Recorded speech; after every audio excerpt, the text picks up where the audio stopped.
अरे माही सुनो, हाँ वो शर्मा जी के यहाँ हमें डिनर पे बुलाया है, तो हम वहाँ जाएंगे। अच्छा, अरे पहले बोलना था, मैंने चावल चढ़ा दिया था। हाँ तो कोई बात नहीं, उसे रख देना। ठीक है, मैं रख देती हूँ। जल्दी पहन, मेरे को भी तैयार होना रहता है। अरे पापा भी है। हाँ पापा भी आ गए। इश्क मजहब तुम तो रेडी हो गए, जाओ देखो मम्मी कितना लेट कर रही है। बहुत लेट करती है मम्मी।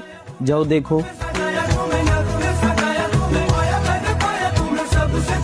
पापा हाँ मेरे नाम की रूप बदल ली है। क्या बोला तूने? कौन हूँ मैं? नागिन में नागिन। ये सब तेरा बॉक्स सिखाता है ना? चाहतों के देखती हूँ अब कई दिन है सोना